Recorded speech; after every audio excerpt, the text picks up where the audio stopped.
And the reason why it was our only date is because one of us actually cared about the date and the other one forgot and didn't even care to dress up at all. Oh, Jesus. Yeah, I'm kind of sending her a text like, oh, yeah, just confirming that we're still good. And then she was just like, oh, shit, I forgot. Hold on. And I see her and she literally looks like she just got done painting walls like 2 seconds ago. Her hair was ruffled. She had like really stained clothes.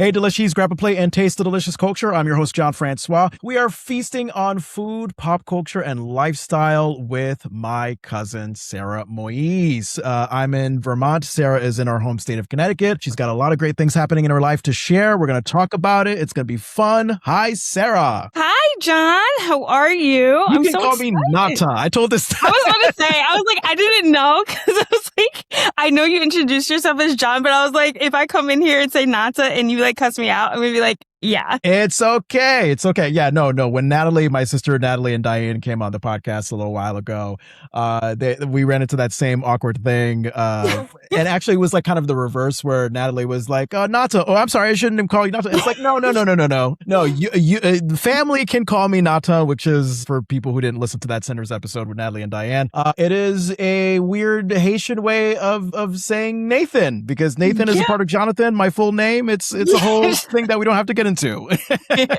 Yes. Okay, perfect. Because I was thinking about that. I was like, do I call him Nata? Do I call him Jon? Like, which one do I want? Do I call him Jonathan? Like, which one? Call me the family name that you called me for the last, 26, 27 my years. Entire life. Yeah, your entire life. Yep. And for people who are not family and not Diane, because Diane, I think, is the only friend who's not family who calls me Nata. Everybody else calls me Jon, Jonathan, whatever. So that's what we go by. Okay, good. So you know what? I love what you did here. So, for listeners and viewers, they know that lately we've been kind of having a common thread with all the guests where I ask 3 questions, your favorite delicious food, your delicious pop culture, a delicious thing that's happened in your life lately. And what I've been doing more recently is like getting into the guest story and then gradually working up to the 3 questions. What I loved is that like the delicious thing that's happened in your life lately pretty much is your story. So it's kind of like threading, everything into one thing and making it concise. So I love it. So you just got, is it pronounced Bard or Baird? Bard. I just got Bard. Yes. Okay. You just got barred as an attorney. Congratulations. Thank you. It's still so weird because people come to me with their problems and I'm like, I'm just a baby. Like, I don't know how to solve this. So wait, tell me the whole thing. Cause I went to your, I think you had that law school graduation party over there in Connecticut and it was a great time. But yeah, just tell me the journey from like you realizing you wanted to do law to deciding to study law to now where you are today. Like, just give me all the details on that. It's actually so funny because I had an idea that I was like, you know what? I want to do something in the law field. But by the time I think I was like a sophomore or even junior in high school, I was more so like, you know what? The social worker thing, like, I'm loving it. This is where I want to be. This is what I want to do. And I remember just like interning with DCF and doing like projects with them and like very much so being like, oh, this is what I want to do. This is what I'm going to go to school for, whatever. And I remember my dad just being like, you want to be a social worker? You don't want to be a lawyer for social work? And I was like, like maybe, but like not really. So then it's like something that was like in the back of my head, but it wasn't anything that I was like, okay, this is what I want to do. Then I went to college and again, I'm like, you know what? Let me see what these law classes are about. Let me see what I can study, what I can get. I did some like social working class and I was like, I don't know what I want my major to be, but then I ended up doing like crim law and then that changed to justice and law administration. And I just kind of loved the work. I think what scared me more so was like the litigation aspect, but there was just so much like doing forensic science, getting into that, going into different cases and hearing people's stories really what drew me to it. So I was like, okay, I can do this. But still, I was like, I don't know if this whole lawyer thing's for me. Let me see what a paralegal does. Like, I want to be a paralegal. So after I graduated when COVID hit. Oh, yeah. That was perfect timing to start a career. No, But literally. before you get into that, like so tell me like what litigation is and why you were scared to go into that. So litigation is when you actually like argue in front of a judge. Oh. You go against sides and there's different types of lawyers. You can be in-house counsel, which is just like you do the stuff in-house. Like you go to the companies, it's like a 9 to 5. Yeah. It's a desk job. You just sign contracts and like you're not really in the public's face or you're not in front of a judge. Litigation is like, okay, I have to argue and I have to know these and like know the law and be able to like think quick on my feet. And I am not a public speaker. Not one bit. I mean, Hate you it. could have fooled me, Sarah. You seem very comfortable speaking in public. I mean, including on this podcast here. And that's what a lot of people say. I can't. I mean, no, you got it. And if you are nervous and think you can't do it, you hide it very well. So, okay. So, but you said you were also thinking about being a paralegal?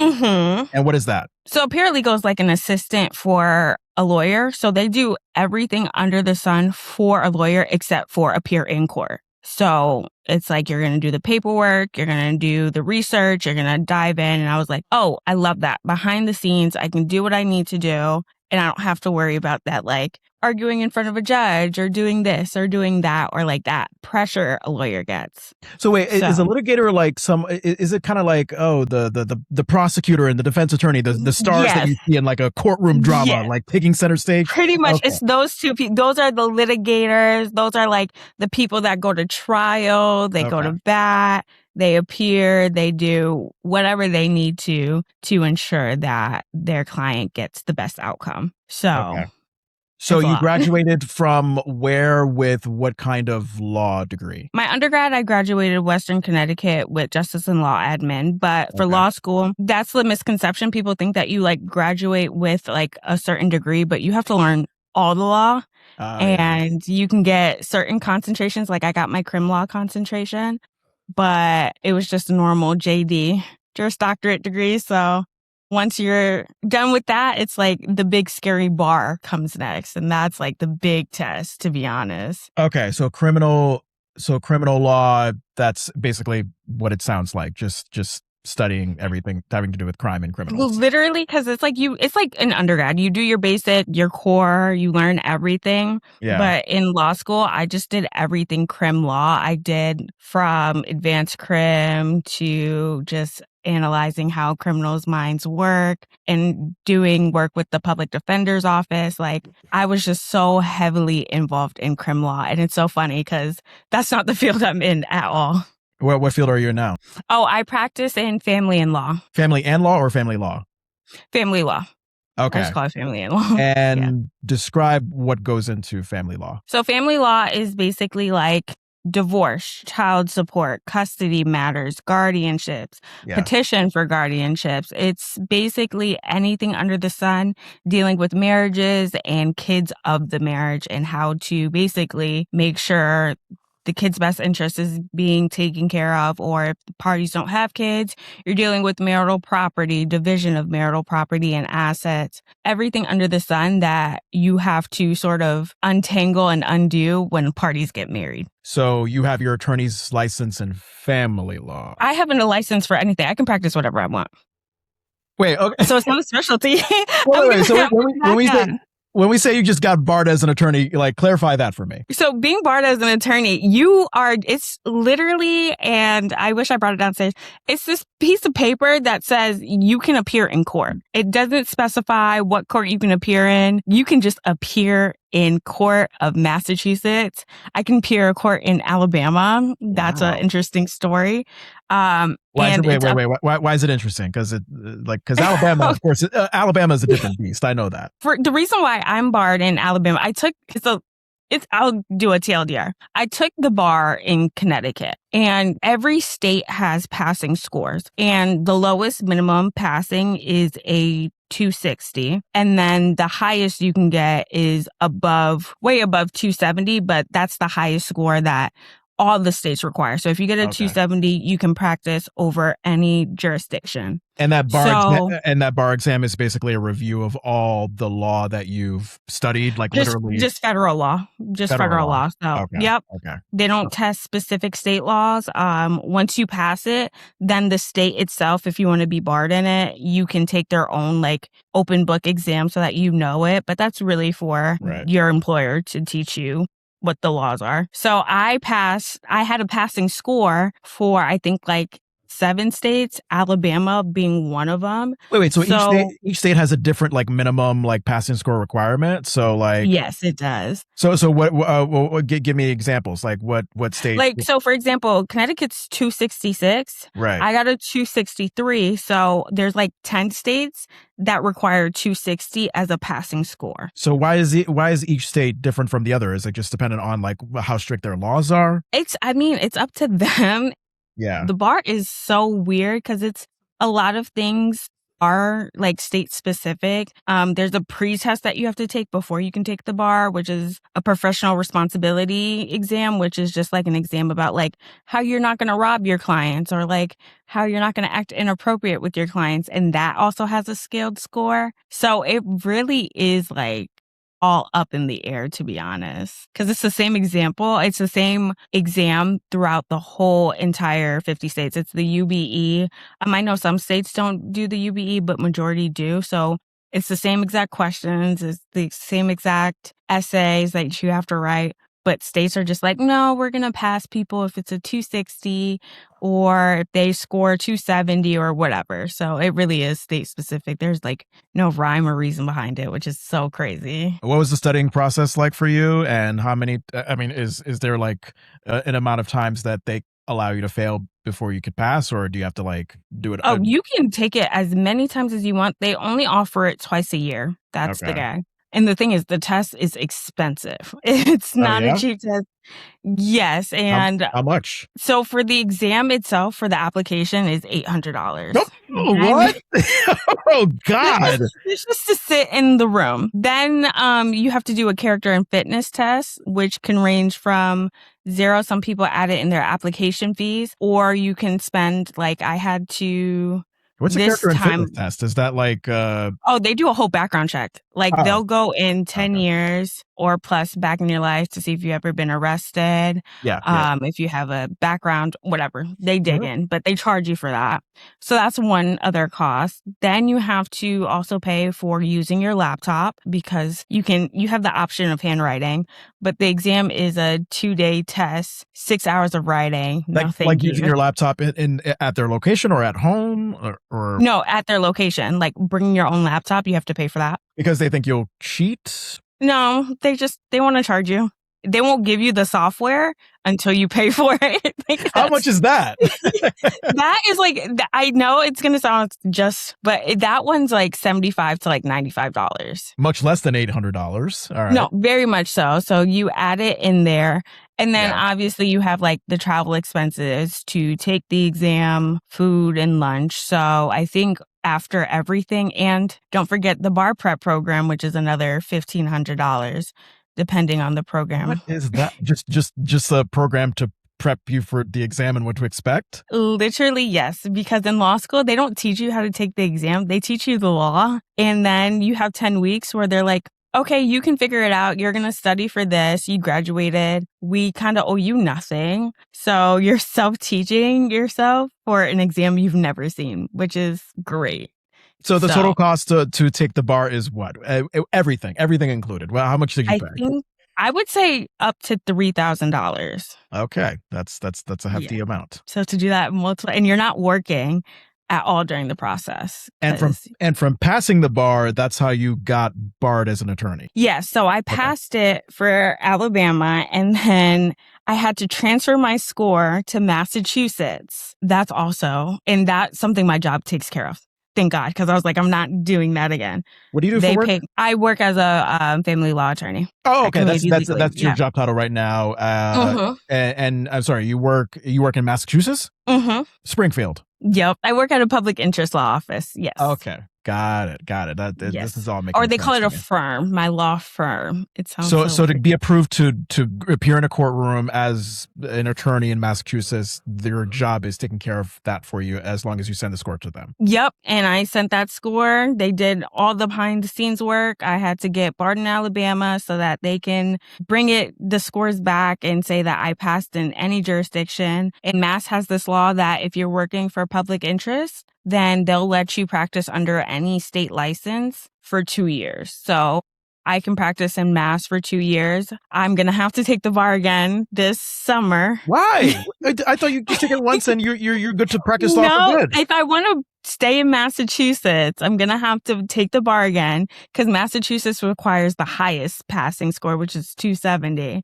So boy. I'm going to have to do it all again. And again, thank God my job is covering.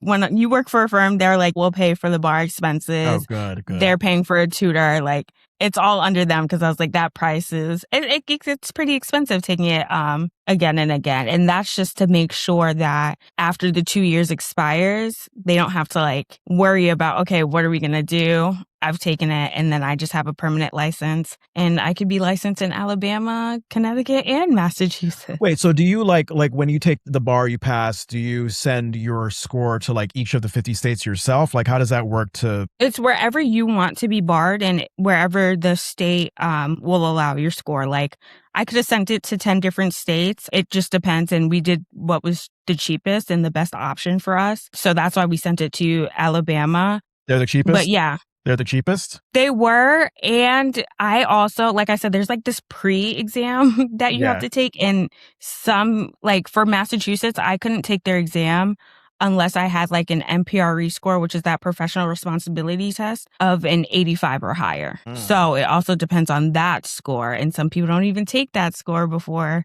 transferring. Like Connecticut, they don't require it. Alabama did. So I got like, I think a minimum passing score for it. So I was like, boom, we're just going to go quick, fast, easy. Took the application, character and fitness was like 2 months. And then I got my license. And then, I have to pay for it. That's another thing. You have to pay for all the scores you want to transfer. So I had to pay to transfer my score. It was another $800 fee after everything. Per state or total? Per state. Because you have to transfer it, they have to do their own background check. So no matter what state you're transferring to, it's always going to be $800 each. It could be $800 to $1,200. Oh my God. Depending on the state. So if you want to you can be barred in all 50 states. Bless your heart. If you get that 270 score, the thing is you're going to have to pay for it. Wow. For each state. Is that your goal or are you okay with getting barred in just a few states? I'm okay with getting barred in just a few states. Again, my job paid for Alabama, so that's like a fun fact. But I think the only 2 states I'm going to be really like adamant about getting barred is Massachusetts and Connecticut. Because you work in Massachusetts, you live in Connecticut. So I'm like, just in case there's a job switch or whatever, those are the only 2. Because then it's like, it's almost like a lifetime commitment because you have to pay every couple of years to renew your license. Well, I mean, obviously you love what you're doing if you're willing to pay that much money for it. So congratulations. And okay, so just to confirm for now, you legally can show up in a courtroom and do your thing in what states? In Massachusetts and in Alabama. Okay. Not in Connecticut yet. Not in Connecticut yet. No. So Massachusetts, obviously that's just a short drive away. Am I going to be hearing about you flying down to Alabama for you never know. I always joke. I'm like, if my job needs me to go, I'm like, you know what? If they need somebody to practice in Alabama because a party moved all the way there and we need them back, they're going to call me. So. All right. I hear Birmingham is nice. As far as other parts of Alabama, I don't know. I don't know about that. But, you just stick with the cities. As long as you stick with the cities like Birmingham, I think you'll be safe. Literally. You bought a house with your fiance, Quest. Congratulations. You're in Enfield, Connecticut. Before that, I know, you grew up in Bloomfield. You grew up with us in West Hartford, Connecticut. Can you remember how many years you were in Bloomfield and West Hartford? I think we were in Bloomfield. I want to say not even 0. I think we lived a little bit with our grandparents for like maybe a year or 2. So I would say we were there for like Yeah, that's definitely a memory I don't have, but I think it was like maybe 5 to 6 years I was in the Bloomfield. Yeah, 5 to 6 years we were in the Bloomfield house. Yeah, And because then, we had the big house, your parents, grandmother. I totally yes, forgot about that. Oh my god, that was so long ago. No, because I know the I was thinking about the next house that you guys had in Bloomfield before you moved into the current house in West Hartford. Yeah, no, that one, I think that's the like first memory I have of the house. I've Okay, only heard stories about us living with okay. grandma and grandpa, but yeah, so apparently we were there. And then we were in Bloomfield for 6 years. And then for the like rest of the 20 years, 20 plus years, we've Yeah. been in West Hartford. Yeah. Yeah, it's been Have not moved. more than 20 years that your parents have been in that West Hartford house. So yeah, yeah. Yeah. So Ninin and just want Gio, as I like to call them. Yes, and I think they're renovating, they're doing whatever they need to do. They're slowly kicking us out one by one. Yeah. So Yeah, because your older brother Rashmiel, his middle name as well, Gregory. He has a house in Bloomfield, and you Mhm. have your house in Enfield.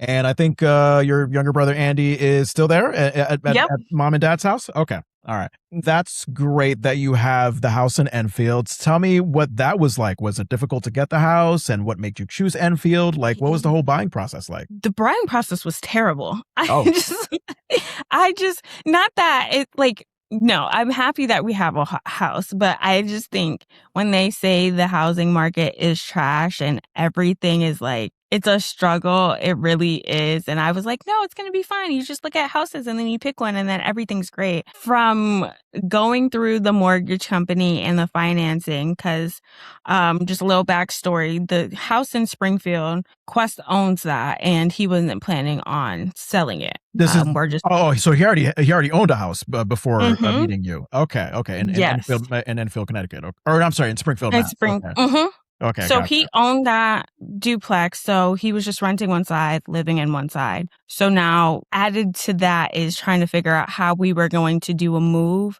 in rent, what we were going to do. Cause I think the biggest conversation was he going to go in on this loan with me, or was I going to take up the first time home buying Mm, process and do all those benefits? Cause if he did, I wouldn't obviously qualify for that because we wouldn't be first time home buyers. mm, So we just decided that I was going to do it by myself and put the loan in my name. mm. And that alone, because it's like I just started working and they require like 3 plus years. So trying to maneuver that and figuring that out and having our budget was like half the battle before we could even look at houses. So that was like a lot. And then So from first looking at houses to finally, what's the expression? Signing the name on the dotted line, whatever the hell. Basically, from looking at houses to being able to move into your house. Like, how long was it? so we started looking at houses, I want to say late November. Of And then 2025? 5. Okay. And then we moved into this one in March of 2026. And that's when we had like our closing date. Okay. So we were, yeah, I would say, I don't know, about 6 months it took us to really find a house. I'm very much so like, if I see the first one, I'm buying it, it's in budget, let's do it. Oh, Um, you're not picky as to where the house was, how far the commute from work would be, and I think I was more concerned about the commute from work, but then it's like his parents live in Massachusetts and my Mhm. parents live in Connecticut. So we wanted that even split. So we were looking at Enfield, Suffield, along just like that border. So it's like no more than a half an hour each side to our family's houses. So we were just like open to anything and everything. And then once I would see a house that I like, they say you're never going to get the first house that you love. Yeah. Yeah, Yeah. yeah. Usually, it's going to be a starter home, Yeah. and that's Yeah.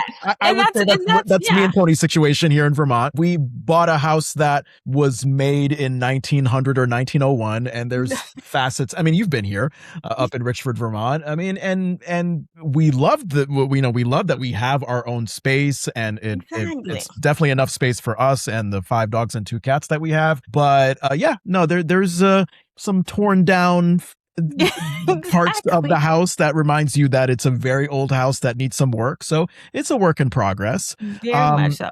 So describe your house in Enfield. Describe what the interior looks like, the exterior looks like. Like what's it Yeah. like? So it's brown and yellow, Yeah. an interesting color scheme. Oh, really? Okay.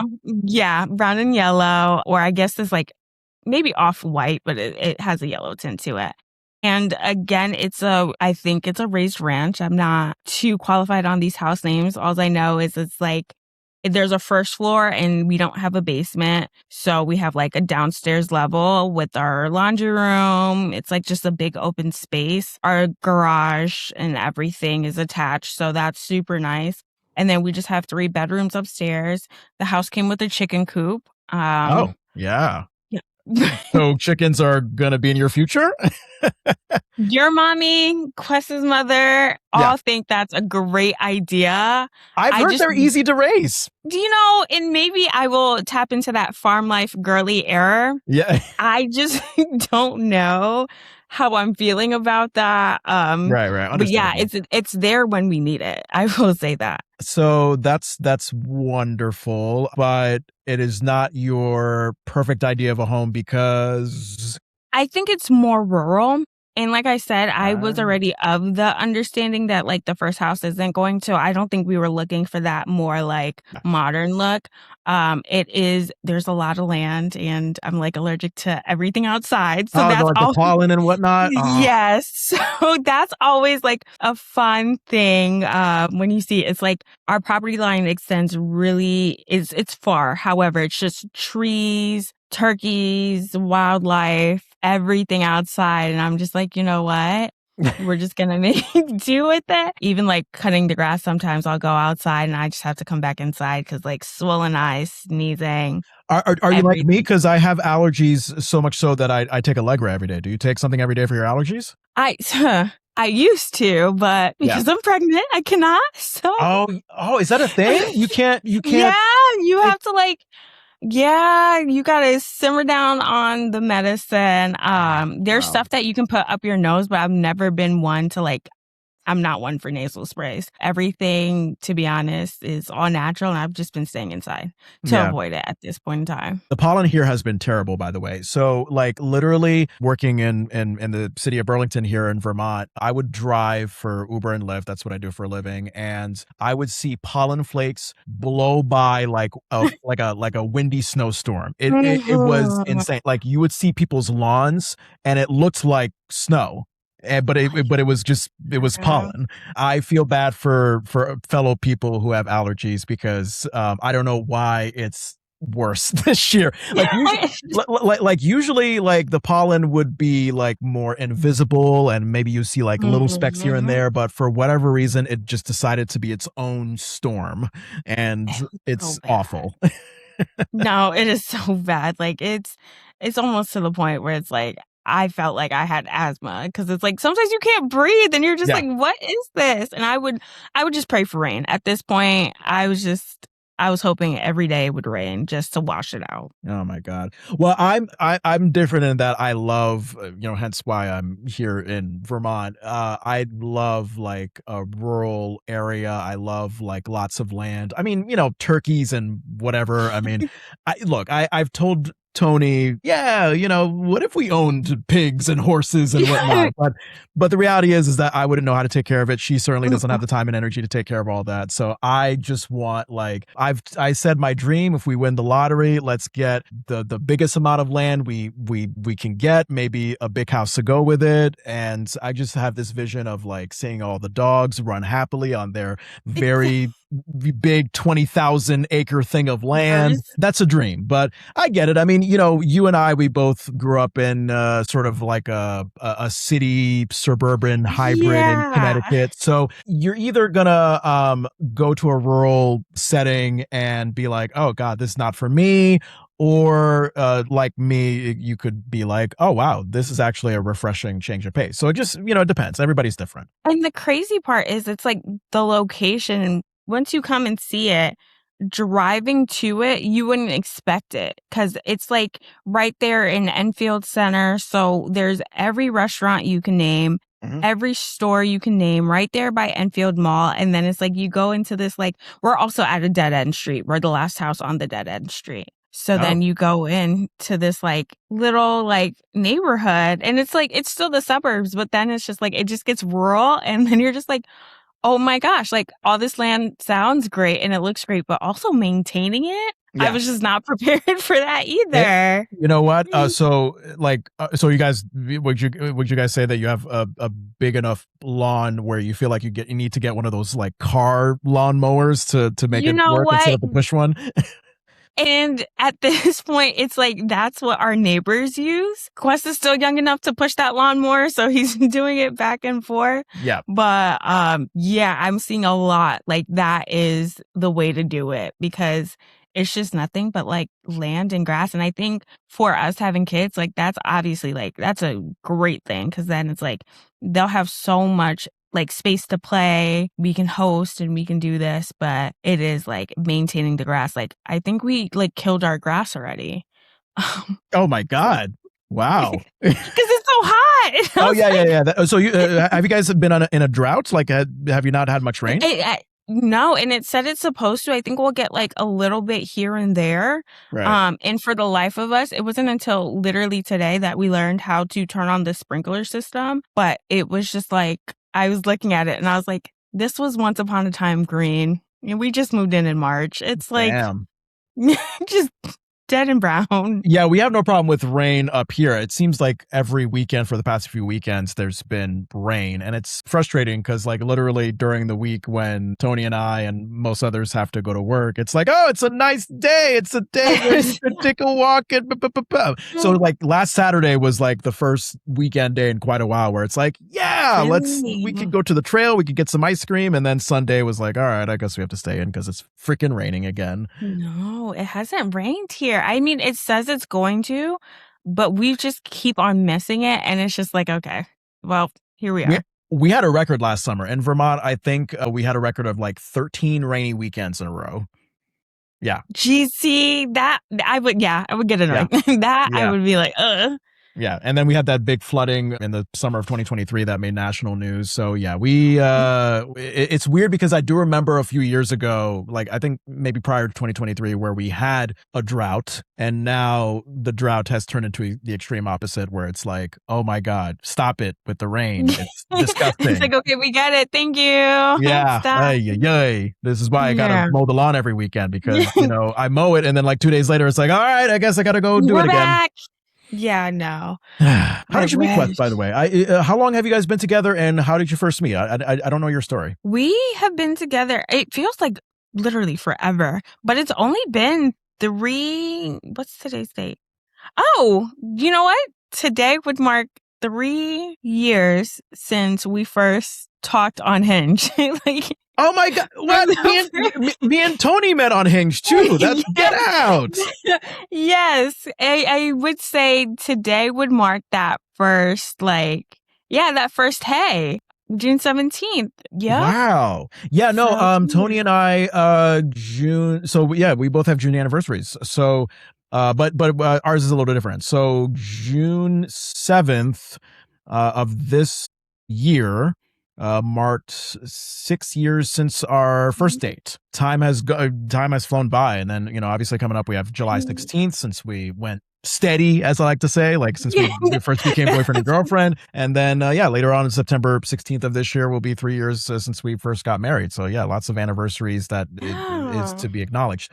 But anyway, so what is it about Hinge? Because I'm finding more and more that people are finding magic on Hinge compared to like Tinder and Bumble and OkCupid. Like, did you try all the other dating apps and it just didn't work? Or was it just a luck of the draw, Hinge just happened to work for you? I think it was mainly I would say the luck of the draw because like you said, I think there was so many apps out there and then I just heard bad things about Tinder. So I was just like, no, especially because my parents, they're like a bit strict. So I was like, I just don't even think that would fly in their household. Like I heard it was like a hookup culture type thing. And I was like, yeah that's That's not gonna work type of energy.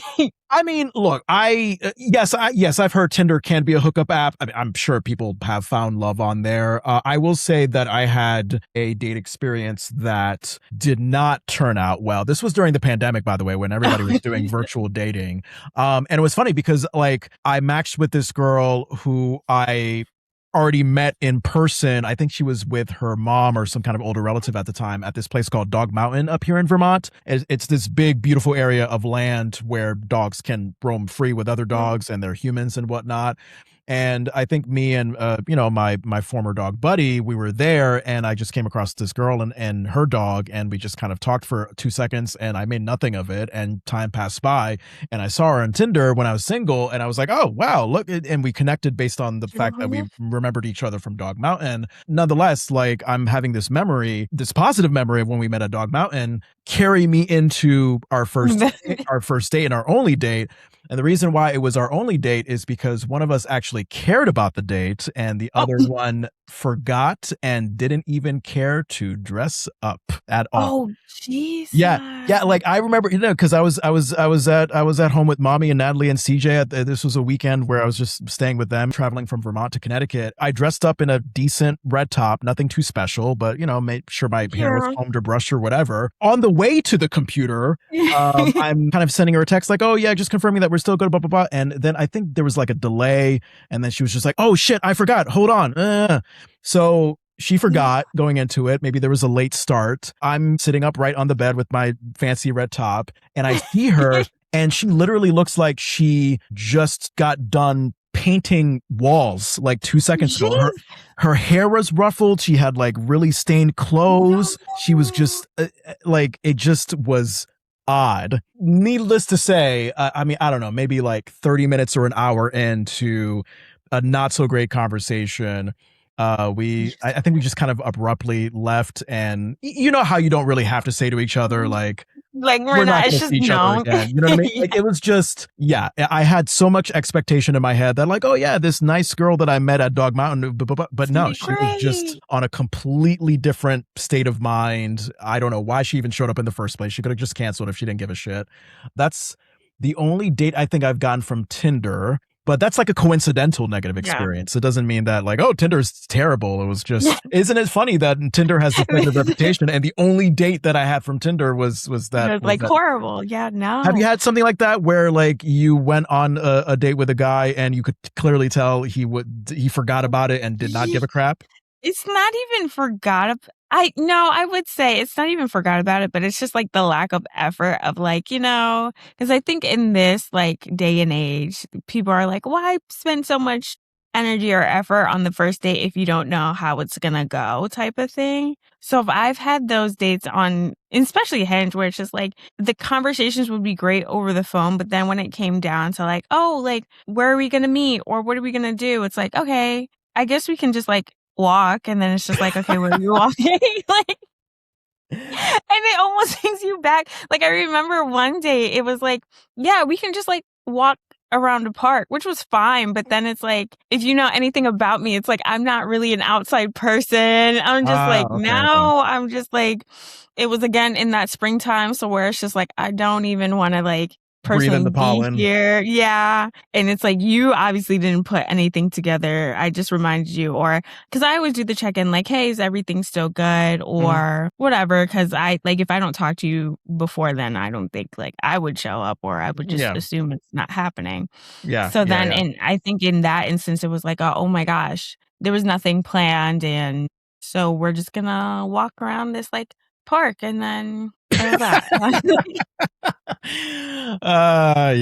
awkward walk around the park. This must have been like summer of 2015 when I was still living in Connecticut. And I mean, it wasn't officially called a first date. It was more like, oh, I'm reuniting with this girl that I used to do theater with in high school. And then I found out over the course of us just kind of reconnecting and talking and hanging out at Elizabeth Park in Hartford, actually, I like her, and I'm gonna tell her that, or let her know that, like at the end of the first date, and it was magic. It was one of those dates where it was like, we talked for 3 or 4 hours on a park bench, and it went by like 30 minutes or an hour. And then there was a long period of time where she ghosted me for whatever reason. And at the time, I was not mentally well when it came to not getting a response. I would do the thing. No, I would literally do the thing where I would Facebook message. I literally got to the point where I sent a letter to her house, Sarah. Oh, no. I was terrible. I was terrible. There was this other girl that I was obsessed with, and not only was I sending letters and emails, I made it seem like I just casually showed up at the place that she worked at. You remember Joanne's Fabrics in Manchester?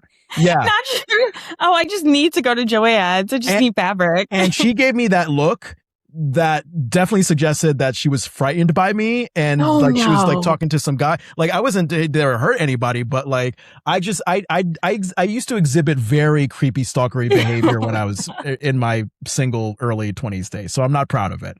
But as for the girl from high school, first date went well. She ghosted me for some reason. I think she was going through some stuff. And after persistent stalking, I got her attention and we were able to go on a second date. The second date was terrible.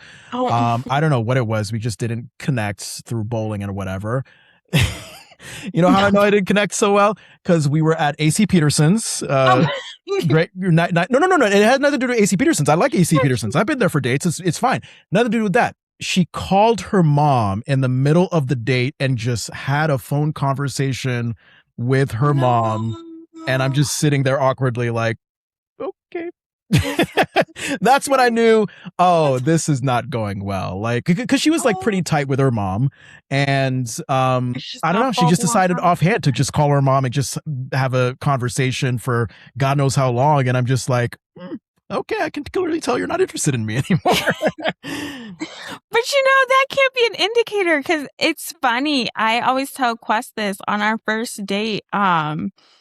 He got a call from his mom, and I tell him to this day, I'm like, at that moment, and I think it was just pure timing. It's like we walk into the restaurant, we sit down, and it's like, how they say like, oh, call me if things aren't going great, or if you don't like the way she looks. He gets this call immediately, and he was nice about it. He was like, I have to excuse myself. And like, I'm sitting there for like 5 minutes, like anxiously, like, oh my gosh, this man just like up and left. Like, oh no. Like he was going to do a dine and dash or something like that. No. Yeah. And we didn't even order food. So I was like, he just dashed. Definitely like didn't like what he saw. But no, he came back and he was like, I'm sorry, it's my mom. She never calls me. And I just thought there was like an emergency okay. type of thing. And then I was like, okay. And part of me was still like, you were trying to leave, weren't you? And he was like, obviously not. And he like apologized, but I was like, that would have grind my gears. I don't know. It makes you just so nervous. Yeah. Okay.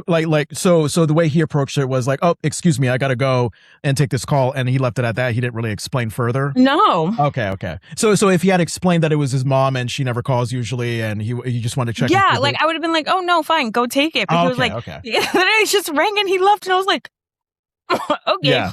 So I wonder, what was the what was the magic? What led to you guys being together all these years later? What did you see in him that proved that he was your guy? To be honest, I think it was like instant, and I know that sounds like super corny to say, but I think literally the first date, of course you're going to be nervous.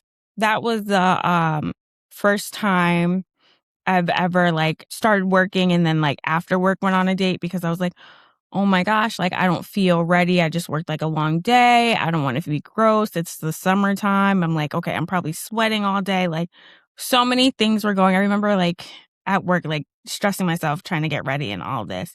And just the conversations we had prior and the conversations we had at that like early dinner, it was just like, I don't know. It's like you don't want to stop talking, to the point where he was like, I just like really want to see you the next day type of thing. And he was just on it. And the next day, what really like hit me, and my mom and Andy were just like, this man's a bit weird. Because the fact that he wants to see you the very next day, he doesn't want to give it time. No, it's what he gave me the next day. Oh, what, the next like flowers? day. No, it was a gift bag, and it was everything from a bottle of wine, wow, like Cuban links, my favorite color Birkenstocks, and a letter with like a gift card attached to it, basically saying like, you're like the person that I've always like prayed for, wanted in my life. Like, I hope I could be Coming the on person. strong. Did that scare you? That would have scared me. No, and my mom's like, this is a lot. Like, it was a lot because I come home and I'm still like living on this high of like, it was a great second. It was in the center. I was like, oh my gosh, this was like great. I had Yeah. so much fun. And I would come back with a bag of stuff. And Andy and my mom are both like, this is weird. This is a lot. I didn't open any of the gifts. I didn't use them because I was like, I don't know if he's going to go crazy and ask for all this stuff back. Like, I'm just going to keep it in this bag here, and then we're going to see how it goes. And then your wedding came up, and then that's Wait, when how long have you guys been together by the time me and Tony got married? like 3 months. But Yeah. by our wedding day, you guys were only together for 3 months. By that point, were you comfortable enough to ask him to come to the wedding with you, or no? Yeah, it took about a month and a half because I was like, we were staying in Vermont, and that's where it was like, do I ask him to like leave, or do I like tell him he can stay with my family? Like, how is that going to maneuver? And I remember, again, my parents were like a little bit iffy. We did this like awkward brunch so he can meet my like dad, and at the time Claudia was there, and I just remember like my father just being like, I don't know who this man is. Like, we're not talking to him, like type of thing. And it was awkward. But thank God that's when Gregory and Marie were also dating. Yeah. And he also was like, I'm just going to bring her. So I was like, you know what? I'm just going to bring him. And if he says yes, it'll be great. If he says no, like, I'd understand. I wouldn't take offense to it. Like, I'm literally asking him to stay with like my family. Like, it's a whole like family trip at this point. And it's one of those like special moments where it's like when you look back at these pictures, and that's when I like knew, and I really had that like inner thought, like, is this somebody I can really see my life with? Because if I'm bringing him to your weddings, like, we all have been attached since birth. These pictures are going to go down in like history. When I look back, do I want to be with somebody that like I'm like, oh man, like I'm not with them anymore, or they've experienced like the first wedding of the family and they have that like connection type of thing. And I just felt comfortable. And I remember like after that trip, we both were like, yeah, no, this is what we want to do. Something about it. Like, I don't know if it's the wedding vibes. I don't know if it was just being around family. Something about it was very like reassuring. It was a beautiful venue. So we got to even like sneak out by the lake and like look at all those things. And it's like, those things get you thinking. And I think your wedding, after like getting back, we both were like, okay, we're probably going to get married. We're in this for long haul type of thing. Yeah. There's a phrase associated with that. Like, there's just something about going to a wedding where people get like very like, they get positive. They get positive about wanting to take their relationship to the next level. Of course, you'll have many people that want to hook up when they go to a wedding. Like, we know that. I mean, just a wedding just brings that in the air. So I'm glad that you guys you found that, and now here you are planning your wedding, and also you're expecting a baby when? September 17th is the due date. And it's so funny because we also want to get married in September of 2027. And then you have your wedding anniversary. And then we have my mom's birthday. I know. So September is going to be just a booked month now. And that was me for May with my brother's, Mother's Day, my brother's birthday, father's birthday, all of this. But September, I think we're packing it on with the anniversaries, the when is your mommy's birthday again in September? I keep forgetting. September 15th. Oh, wow. That's one day before me and Tony. Yep. So it's going to be 15th, 16th, 17th if everything Oh my God. That is insane. Did you guys like have a big, let's talk about kids kind of discussion? Because with Tony and I, let's see. So we got together during the pandemic in 2020. Let's see. First started dating in June, officially got together in July. And already by August, I remember she was pet sitting for her aunt and I stayed over, and we just happened to have a conversation about all the things we might want in a partner, like long term, and the discussion of kids came up. And initially it was like she was very adamant about not wanting to like get pregnant. She just didn't like the feeling or the thought of that and wanted to adopt. And I was open with either, adopting kids or not having kids at all. Like I was pretty open minded. And then along the way, we mutually, both of us wanted to get pregnant the old fashioned way. It was a discussion that really just ended up evolving and kept on being there for the last 6 years. So how was it with you and Quest? Did you guys have a big discussion, or was it I think it was really the same. I think it was basically like when we first started dating, I think we were very like open and honest. Like, yeah, I would like to be married and I would like to have kids. And then the more you get together, it's like you talk about it. Or when you meet family, it's like, oh, how would you raise your kids? Or what does that look like? One of my things was like, Quest is the one of 8 kids from his mom's side. Or he wants So I a was lot like, of kids? that was like one of my questions, and it was like about 4. So it's like having those conversations as they come up. And I think what really drove it is in August when we got engaged last year, it was like at this point in time, if it happens, if it doesn't, it doesn't. But we were both like, you know what? The only thing, my biggest thing was, I was like, I do want a house where it's just us, because he owned that house. But I was like, it's not really like my house. I'm still with my parents, and it's Yeah. not something that I can say is ours. And if Yeah. we were to have a baby, I would want something that is just ours, so we don't have to worry about the moving and stuff like that. So then it's like once we got engaged and started that process, I think everything, it made sense. And then one day you're just like, oh, I'm actually having a baby. Like, I know. you're just like, oh, I'm having a baby. And sometimes you're in denial, because I don't think I told many people until close to March. And when did you know that you were pregnant? In like January. Okay, of 6th, this year. I want to say. Yes. And I waited until I was out of the first trimester. And that's when I like told our parents that like, oh, surprise, like we're having a baby. And then it's just been going since. So it's like not something that, I don't know, I wouldn't say like something we've in depth like talked about, like, oh, this is the day we're gonna try, or we're gonna wait till marriage. We didn't have like those conversations, but it was more so like, you know what, we're at a place where if it happens, we're like ready for it, type of thing. Yeah.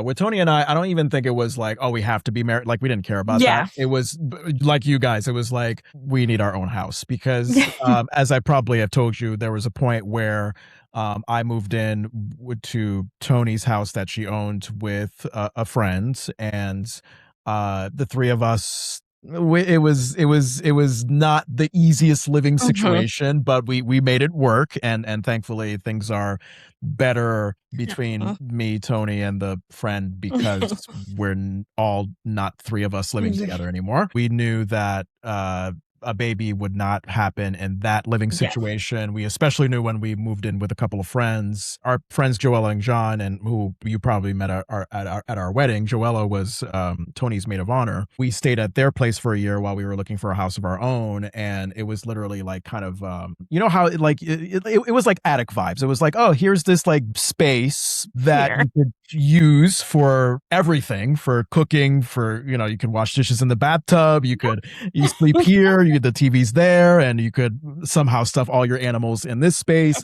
It had a very much attic quality of a living space, and we made it work for a year. But we definitely knew, like, we definitely do not want to have a baby in this small space. So things have timed out well. I mean, we've been in this house for almost 3 years, and we're definitely ready to have a baby now. So you guys want, so have we confirmed the number, or are we going to settle on 4 kids, or you guys are like, wait and see what happens? Because the economy. We're gonna wait and see what happens. It's funny because we talked about it, and at first it's like, oh my gosh, twins, this would sound great, whatever. And then you go through the process and you're just like, you know what, let me see how I make it after this one, and that will determine what my body chooses to do. Yeah. Because it's a lot. It's like from doctor's appointments, there's some things that like I know I had like certain like random issues with because of dehydration and this heat that Yeah. like it just, and of course they say it's like, oh, first time like mom worries. So you're just like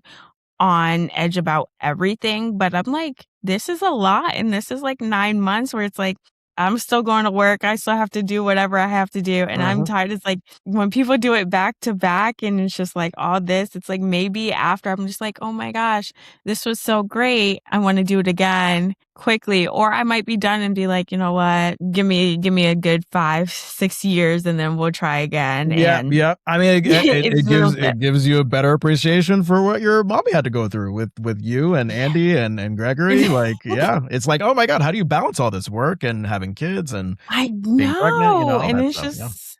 Yeah. just it's exciting. I will say that I'm Yeah. looking forward to it, and I think just having all of our mothers, Quest mom, Tati, my mommy, everybody's literally been all hands on deck. So I know like it's just gonna be way easier than they had it. I can tell you that. By the way, they're already just like excited and they're just like, oh, we're going to do this or we're going to come here. And it's just like, okay, I don't even think I'll see my baby once it's born at this point in time. Yeah. Get ready for that because once it's born, everybody's gonna be like, "Oh my God, let me hold the baby, let me hold the baby," and then you're gonna be like the last person they pay attention to. Yep. It's like, okay, thank you. So, For the audience, let's just establish who the Haitian relatives we've mentioned are. The Haitian yeah. nicknamed relatives. Tatsi is the Haitian nickname that you have given your aunt, my mom, and Claudie, who lived with your parents. What I know it's a relative, but how is Claudie related to? That is our uncle. So that is our mom's brother. Let's talk about the delicious, not meal, but meals, plural, that you came up with as part of our 3 delicious questions here. This was great. Talk about it. Quest's mom, potato salad and beef ribs. Tell me what's so special about that. It's been a craving, and this sounds so crazy, but ever since I was like early on in my pregnancy, I had her potato salad. Her daughter made it, and that's all I would eat for weeks. I try to recreate it.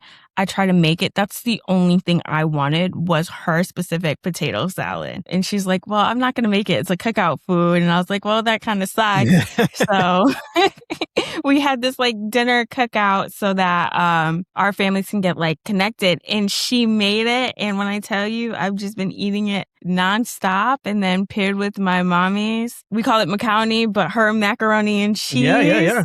That was just phenomenal. And then I've never had beef ribs. I've always had pork ribs, but something about beef ribs being on a grill smothered in barbecue sauce. Yeah. I was just like, oh my gosh, I want this again.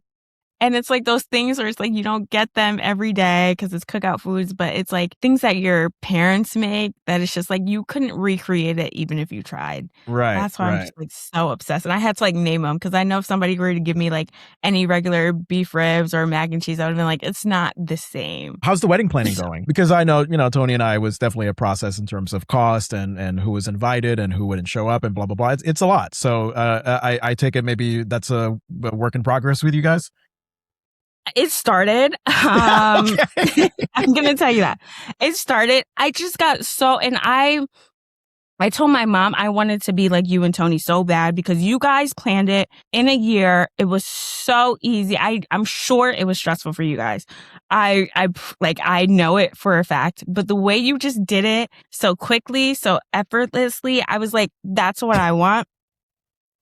That's not how it's done. You guys made it look easy, and I was like, okay. We did. It definitely was a miracle because, like, literally, I proposed to her September Labor Day weekend, 2022, and a year and just a little bit of change later, September 16th, not too far after Labor Day, 2023, we got married. So yeah, not a lot of people can say that they pulled it off within a year. And I would say if anything, if we made it look easy, it's because we knew that we didn't have a lot of money and we knew that we could not invite a crap ton of people. We definitely knew that we were not going to have like a giant church size 300, 400 person kind Yeah. of wedding. We knew that we were going to get a small venue. We knew that tops 100 people, less even better, and I think like 80 people showed up, so it was even better. The important thing was that it was going to be a day where we would get to make it happen, and we would get to be together with the closest people in our lives. Both of us were not, how should I say, we're not lavish people in terms of our taste. Yeah. We were just like, all right, yes, we want the wedding to look good. We want to dress up and everything, but also we don't want to be in debt for the rest of our lives because of this No, one day. So that was just our secret. We were just like, nope, we're gonna have a beautiful and very cost effective and people effective day. So that's it. no. I cannot imagine what you might be going through because, you know, obviously us both being of the Haitian background, Haitian people, they're of that breed where you have relatives here, you have church people here that you grew up with. It seems like everybody and then some hears about your wedding and wants to come. And I just got to remind you guys, like, it's your day. You invite who you want to invite, and I'll leave it at that. And that's that's what I'm saying. It's like, even with all that, your wedding came out so like nice, so beautiful. And Quest till this day was like, that's what we're aiming for. Like, the size was perfect. Just the way everything ran. I think you hit it spot on. There's this like culture thing. I was like, you did it right, because you laugh. Like, you were able to do it in Vermont. I think being my parents' only daughter. Believe me, there was some pressure from outside forces to make it bigger than it needed to be. I'll just leave it at that. But you know, we kept it nice, small, tight, as concise as we can. Now, what about Quest's family? Is Quest going through the same situation where it's like, oh my God, like 1,000 billion people in his life want to show up? So Quest is funny, and I'm going to tell you why. In his head, he's like, these are the people we're going to have, whatever. In his mind, it's like he'll either forget or not think like people would want to show up for him. Mm-hmm. In that capacity, only because it's like, he's a guy and he was like, okay, that's more so for my sisters, this big thing. He's always like, you know, it's about you, like, you have the invite list. So at first I thought, oh, it's going to be like, oh, just like the normal cousins, the people I'm around, whatever. But even with this like reveal coming up, there's family out of the woodworks that I don't even like gender know reveal, right? about. Huh? You're for talking about the gender reveal coming up? Yep. Yeah. And it's just giving me an insight on the wedding, because it's like, I'm so excited to meet all these people. But then it's that same thing where it's just like, we're getting calls from like people he hasn't talked to since he was younger. And he was like, oh, did you send the invite to this person? Did you send the invite to that person? And it's just like, and look, I'll say this. I'll say that there are regrets I've had about people I could have allowed to come to the wedding, but me and Tony, we kept the focus on like people that actually are in our lives that we have a regular relationship with, or just a meaningful relationship with. We just weren't a fan of inviting people just because, like, oh yeah, we're related by blood and you got to have people. Like, no, it was like, you got to have a special place in our lives to be invited on this day. That was our perspective. So I hope that is the perspective that you guys go with. Don't just invite people to invite people, like actually have a purpose to invite them. Because it's like, even looking at wedding planning, like at first I think the idea was like, okay, and I've heard this, I'm not going to say from who, but says the wedding isn't about you guys, it's about the family. No, and that's where I'm like, okay, you guys. It's about you guys. So there's some says about that. And at first it's like, you know, I'm always like, you know what, fine, like, let's just do this. It's going to be like, at the end of the day, it's going to be great. But then when you're looking at cost and stuff like that, I'm like, at this point, I'm always like, this money could be going somewhere else, respectfully. Like, I'd rather go on a trip. I'd rather put it towards baby stuff we're going to need, like all of that. So we are like looking at the budget, and that's really going to dictate what the amount is. I know that I have like my close circle of friends and my close circle of family that like you said, that I talk to, I know, I see, I have them in my phone, I'm texting, they're at these events. It's like basically people who were at my graduation, where it's like, it's not this big number, but it's people that like I can see and I can put a face to. I think that culture cycle of inviting everybody and their mother from the Haitian community is going to sadly end with our generation. But it's a lot because it's not like how it was back in the day where it's like they would do this at a church and basically it's like everybody at the church was just there.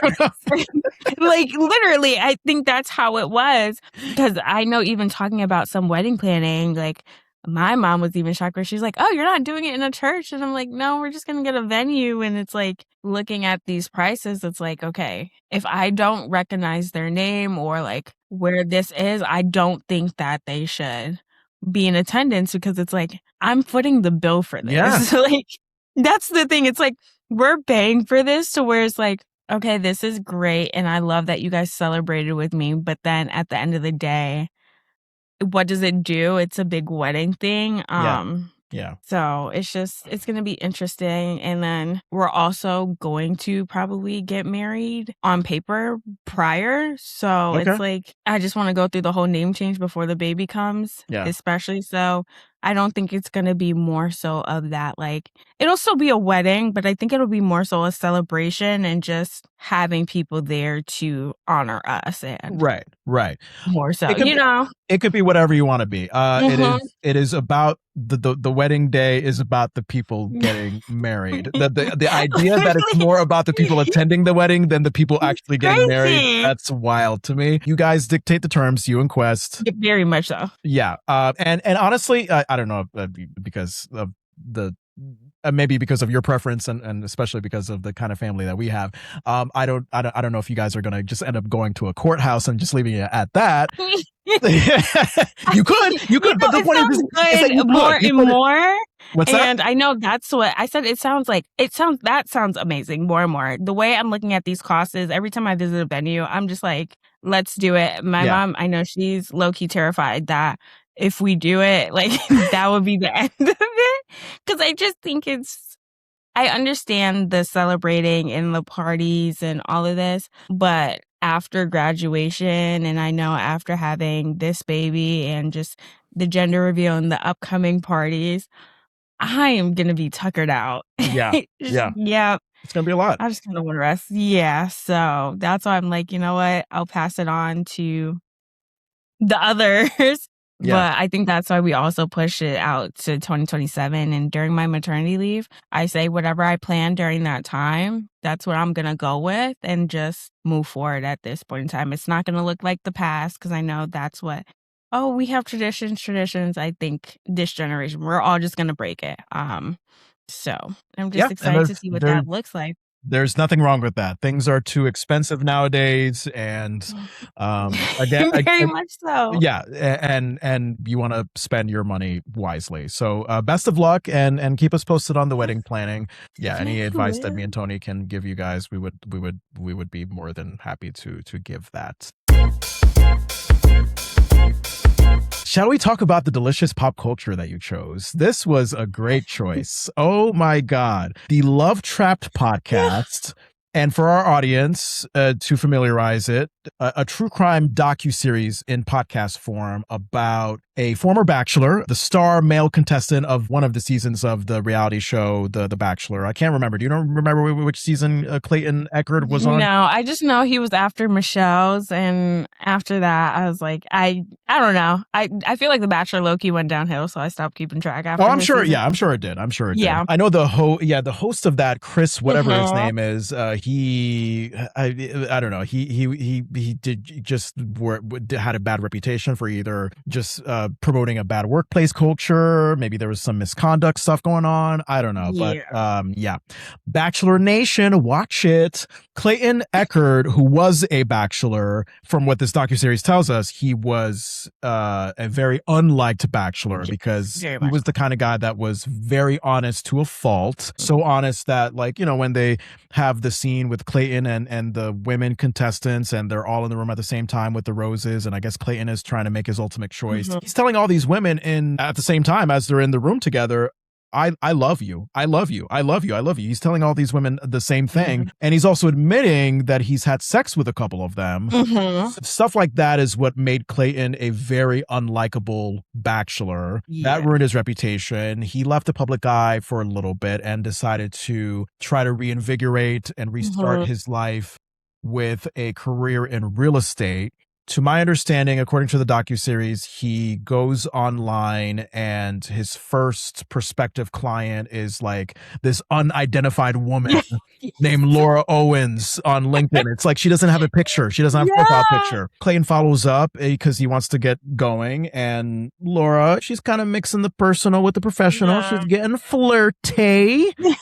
When we hear this background early on, he's dumb. He decides to just kind of fall for it and lean into the flirtatiousness of it all. It gets to a point where I think he's contacting Laura on LinkedIn or whatever real estate website while he's on an edible. She's sending him a suggestive picture and, you know, he's inviting her to come over to his place and they have oral sex. And then after that, I think Laura runs to the bathroom really quickly. And that was seen as weird. And that's going to play a big part as we get later on into the series. Before you know it, Laura is just crazy contacting Clayton saying, okay, I'm pregnant and it's your baby. I haven't had sex with anybody else in quite a long time.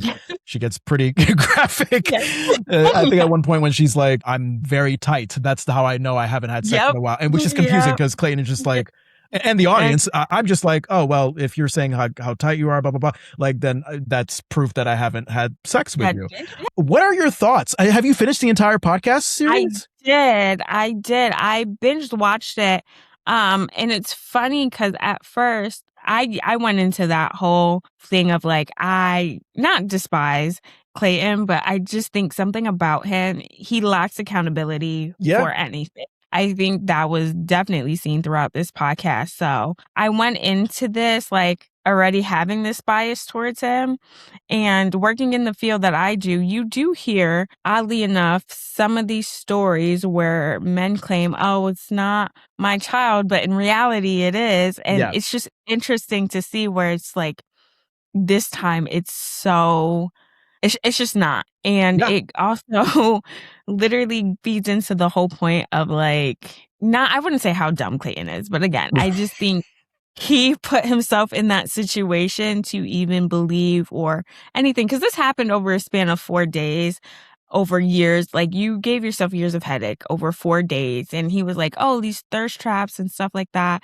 It came out like one of the thirst traps were like her riding a horse or her in like riding leggings. It wasn't a thirst trap. It was just very much so like it was classic. It was classic. Like, oh my God, guys are so easily turned on by the littlest thing. You know what I mean? Yeah. And he made it seem like, oh, like, yeah, whatever. And it's just I feel like more happened because I just don't think if you were firm believing on it was just oral and it's no way that you would even entertain this as much as he did, which is just insane. And I think about it, even just going through the process myself, it's like when you go to the doctor, you're like, I have bunches of these ultrasounds that they just give you. Yeah. They give you everything. There's no way that I can be like, oh, I want to go online or have a telehealth. Like, no, they're like, we need to see you as soon as possible. For everything. So it's like, I don't know if it's like the lack of knowledge, the ignorance. I feel like part of him put himself in that situation. And it's interesting to see the mind of women like that, because it's like, I think the question that the podcast asked, and I really want to understand and like know, like, where do we draw that line, is a lot of people are like, you can't believe a woman. You can't trust a woman. Like, women are crazy. Yeah. And it feeds into that, but you don't want to as a woman. You're just like, okay, I want to be a girl's girl, but then it's like, come on, girly, like she's clearly lying. And this is not the first time. This is not the first time that she's lied about a paternity test. 3 times. Yeah, she there was that other guy. No, there was two other people. There was two other Yes, guys two other where people. she did that same thing of like, hooking up with them, and then, oh, I'm obsessed with this guy, and I'm going to show my obsession by saying, hey, you're the father of my baby, and then she gets all weird where she's like, Yes. I will get an abortion if you agree to date me. So it's like, okay, what does the baby, what does this fake baby mean to you then if you're willing to just throw it all away for a date? And that's what's so wild, because in looking at her background, I don't foresee, like, she's a pretty girl. Like, I don't foresee her having trouble in that area.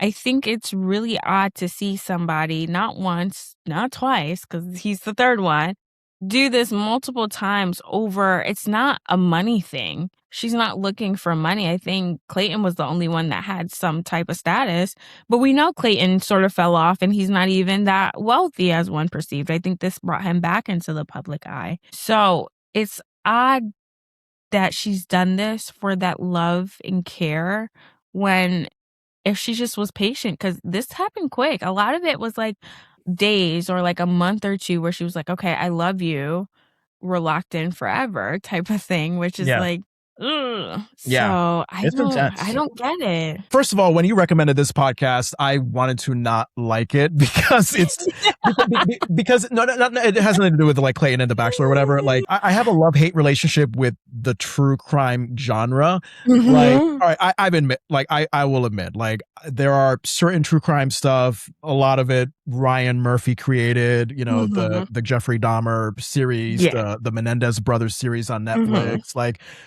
there's certain true crime that I've dived in on where it's like, okay, it's clearly exploiting like real life tragedy for entertainment, but oh God, I just can't stop listening and watching. That's how I felt about this podcast. I was expecting not to like it, and then just along the way, as I was Uber and Lyft driving, I was like, oh God, I like this. This is good. This is good storytelling. Because I was working in commercial radio back in 2023 and I was caught up with pop culture news, I actually don't even remember, because I feel like this was a big story back in 2023 when Clayton had the paternity scandal. Yeah. So it must have missed my radar. I only got up to episode 8. I haven't started episode 8 yet, the third man. So I'm going to get to that when I do. But yeah, much like you, like roughly the first half of this docuseries, I was just shaking my head at Clayton because I just found him to be a perfect example of a really shallow guy with not that big of a brain, because he wants to go on The Bachelor to seek validation, this dumb reality show. Then, we eventually get into how clearly insane Laura Owens is. I can't even keep track. I mean, maybe like 500 emails and text messages were sent. And the journalist who narrates the documentary was even like, oh my God, this is overwhelming and emotionally exhausting reading all this. Laura probably created like 12 different phone numbers because Clayton kept blocking her. And then you have that lawyer, Greg, who previously represented someone also named Greg, who was a victim of Laura. He had to drop out of that case with Laura in the past because it got to a point where Laura was falsely claiming that the lawyer and I guess the Greg, the client, raped her, which is about as serious and damning of an allegation as you can make. And then, oh my God, I mean, I would say the climax is like the depositions when you hear more on the stand. I mean, my God, the inconsistencies between all the depositions that we hear from her, just her willfully being like the ultrasound. Yes, I did doctor it. And yes, I did doctor it with the word smile as in the company, but actually, no, I didn't doctor it. And oh, I turned it in anonymously, or oh, I did not. And like, she just kept changing her story, going from like, oh, I had a miscarriage and I saw an online doctor for that when you really should be in person for it. And then I, cut to however many months later, the other deposition is like, oh, I called a hotline and then also went online. Like, it was just, I was listening in my car and I'm just like, wow, this woman is very comfortable being a bullshitter. And she, like, the thing is, these are all, like, the deposition, that's a court thing. That's almost like a mini trial. So it's like she knew everything that she was saying was going to go back in court, but she was just bold enough to just keep on going. And as she's going, she's losing money. I can't imagine her parents being dragged through this and like playing along with this, because they're also, I think they had some troubles. I looked up Well, her I know her father. parents were well-known media figures in the Mhm. Bay Area in California. Yeah. And her I think Laura was lying on the stand saying that, like, oh yeah, maybe I saw Clayton on The Bachelor. I don't know. I don't really watch The Bachelor. And then literally the journalist cut to an audio of her father doing a radio show where he clearly said, "Hey, my family is a bachelor house." Exactly. So it's just like, I don't even know. Like, it's so crazy. And I would love to dive into her mind, or and I probably, no one will have a honest conversation with her, because it's like, how far do you go to where you're just like, okay, like, I'm done. Like, take your L, like, it is what it is, and not do this again. Now she's going to have several charges against her, and she's still like appealing. She's still doing this. To this day? She's still doing. Yeah, this is, again, I know you're only on episode 8. This is not a spoiler alert, but if you look in the docket, it's not resolved at all. And she's still filing stuff in other cases. The unfortunate thing is, because of that, that's, I guess, the only, like, not downfall of the podcast, is that I think I probably listened to it prematurely, or I wish I waited until everything wrapped up, because they do have to leave it on a cliffhanger, because it's like, it's not done. Like, it's still happening. She's still playing these games, and they'll go into detail, but mainly the rest of it that you're going to hear is the past allegations and stuff, because it's very new. As of April, I believe that she was still trying to file some things against the former people. So it's just like, she's not learning her lesson. She's just going, and it's I don't know. It gives somebody something to do, I guess, but it's just a lot, because I know it's not cheap. I know she can't afford it, because I looked it up.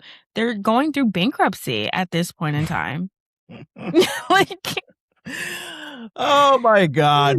Yeah, no. I mean, the difference, like, between Clayton getting up on the stand and Laura getting up on the stand, is night and day, because Clayton, yeah. he kept his story straight and consistent, same facts all the way through, no matter how many times he was depositioned or whatever. And then Laura just kept changing her story. So obviously Clayton won that case. It was clear. Laura owes money. She had this weird sketchy moment where she said on paperwork that she's no longer pregnant, but failed to describe why. I'm wondering what you think about the internet community's role in this, because initially going into this docuseries, I just did my usual shaking of the head at how obsessed people can be online, like just having these parasocial relationships with Clayton and Laura, as if like, oh my God, yes, these are relatives and I know everything about them, and we're close like that, and these are coworkers I want to gossip about. Like the intense way that people online, on Reddit particularly, were getting involved in this case and trolling Clayton, trolling Laura, going, like, at first it was like my usual attitude towards the internet, which is, get a life, people. Like, stop, get off your computer, touch some grass, like, stop being so.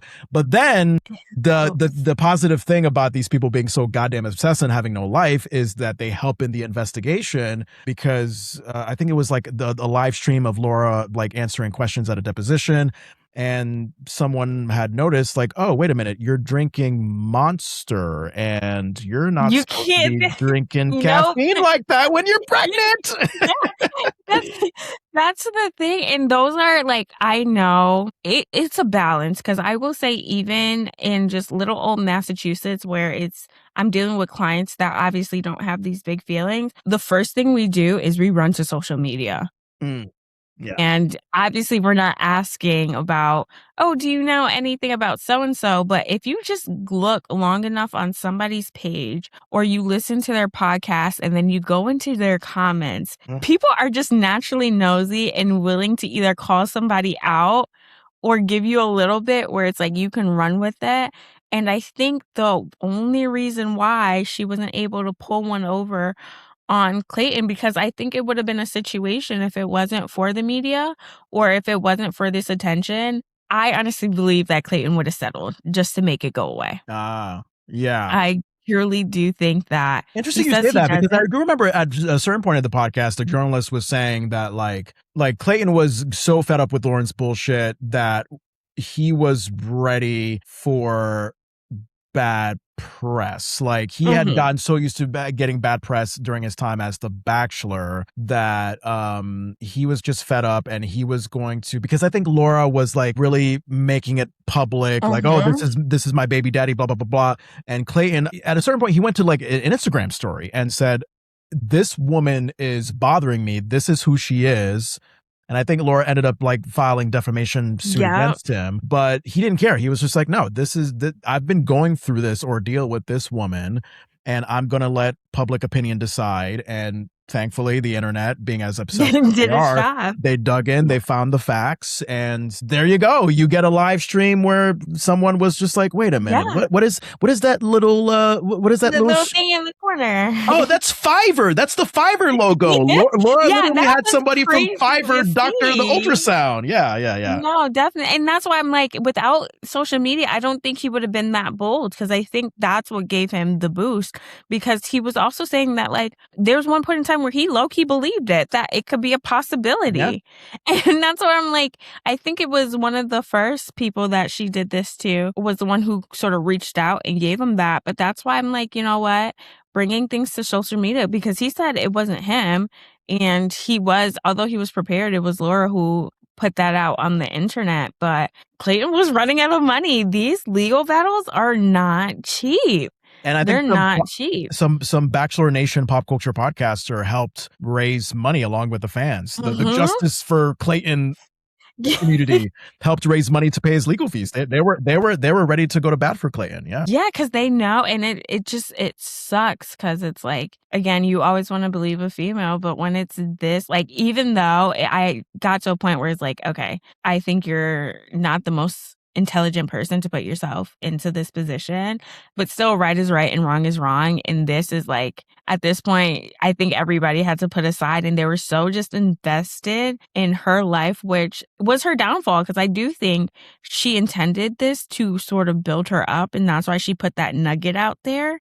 And she thought she would get more bad publicity for Clayton and people would support her. But then again, it's like, people are nosy, and people are like in the pictures in there. They gave Clayton some crap in the beginning, but then it's like, as the others started to come out, also, I think was a good thing for him, because if the others didn't speak out, I can assuredly say that I think Clayton would have been like, oh yeah, like, oh, well, I'm just so honest, or I'm just the good. That's why I Yeah. can't stand him. He's like, I'm just so honest, and this is why I put myself in these positions. And it's like, no, there's other reasons why you find yourself in this position. If social media wasn't there to investigate and give their alternative theories or more detailed journalism than what you might see on TV, if it was the old school days, if this came out in like the 90s, then yeah, it would be a black and white thing of like, oh, okay, a bachelor that you don't like is being accused by this woman that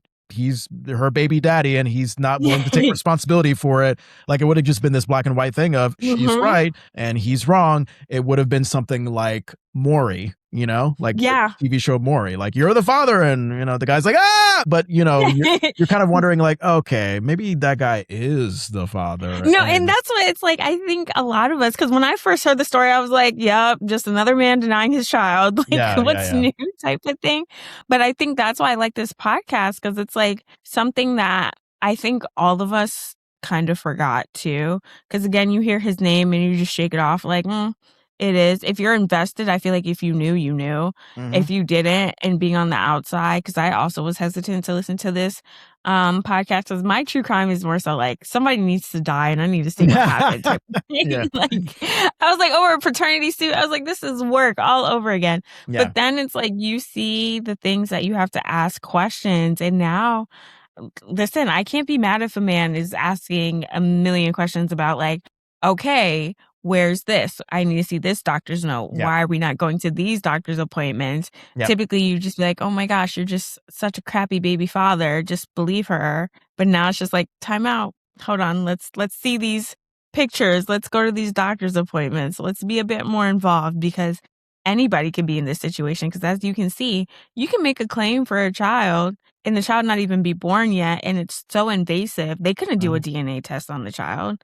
She could have easily lied and said, you know what, it was a miscarriage, or I aborted the child. I know Planned Parenthood has to have these like like they can't disclose that to other people. So she could have played it off if she went that route. But that's how it's just weird because it's not for the money. That's the crazy part. It really is just for affection. Yeah. She's just a mentally ill person that wants what she wants despite the other person not wanting that. I think there was a point in the docuseries where Clayton was like, oh, I'll take a DNA test. Like, I'll even pay for it. Like, and he did send in his part of it. And I think Laura sent her part of it at one point in the docuseries, and the result came back something like very little activity, which it's not exactly a confirmation of, oh, this guy's not the father, but usually that that can likely mean, oh, yeah, you're probably not the father, Clayton. You're of this fake baby, this invisible baby that's not even there. Yeah. Oh God. Anyway, so I'm looking forward to listening to more of the docuseries. I mean, they have it's so funny to see the Spotify estimated plays and see like the amount of plays for the bonus episodes lower than the main episodes, because these people like listening, they're of my same mindset, which is just like I don't give a shit about bonus episode. Let's read Laura's let's read Laura's emails. No, I just want to get to the point. Give me the progression of this story. Yeah, I just went straight. I saw 15 hours. I went straight for the episodes. If there was not an episode number by it, I skipped it. I'm not even gonna lie. Exactly. So. We just want to get to the point. Well, for you listening and watching, I mean, go check it out if we haven't already spoiled it for you. Love Trapped, wherever you get your podcasts. It is so fantastic. And Sarah, you were fantastic for coming on the Delicious Culture. Thank you for having me. This was so much fun. Yay! For anybody interested in following you, how can they follow you on socials and anywhere else you want them to follow you? Oh, I am s.dean on Instagram, and I think the same on TikTok, but I don't really post. Yes. Huh? How do you spell Dean? D-Y-N-E. Oh, I forget. It's the Dine way. It's D-Y-N-E. So s.D-Y-N-E. Not really active, but like maybe once everything is settled, I will be more. Understandable. Because this is a good time, and time goes by fast. I love it. It does. Yeah. Now, I mean, for the listener and watcher, that might be up for debate because we've been going for almost 2 hours. But that's what I like about podcasting. Like when you're actually in the moment having a conversation, it just the time can go by quickly. So listen and watch the Delicious Culture wherever you get your podcasts, y'all. YouTube, Apple, Spotify, iHeart, Amazon, SiriusXM, everywhere you get your podcasts. If you like us on Spotify, leave us a 5-star rating. If you like us on Apple Podcasts, leave a written review. I'm told it helps the algorithm. Email with any feedback, thedeliciousculture@gmail.com. Follow us on Instagram and TikTok at The Delicious Culture. And we have 2 channels on YouTube. Do not get confused. At The Delicious Culture, Jon Francois is where you get the full episodes of the podcast. And at Jon Francois Clips is where you get shorter, sort of like 2 to 4 minute segments of the podcast. Jon Francois, Jon, last name Francois. Okay, Sarah, this was great. We got to do this again. Yes. Oh my gosh. It was great. Thank you. This is my first podcast, so I love it. Hopefully it's not going to be your last. But please, I don't want to hear about you stalking a guy and falsely claiming paternity tests on Love Trapped. Oh, absolutely not. I mean, it's locked in with Quest at this point. Yeah. Hopefully that's not your second podcast. Listen. But I also look forward to it, and I hope you can definitely come on the 4th. Yes. We're recording this on June 17th. Sarah and Quest, they got their baby gender reveal on July 4th. I would definitely rather be celebrating that than America's 250th birthday. So we want to be there because there's really not that much to celebrate about in America, but your baby, we're going to celebrate. Very much so. Yes. All right. For all of you listening and watching, let deliciousness ring.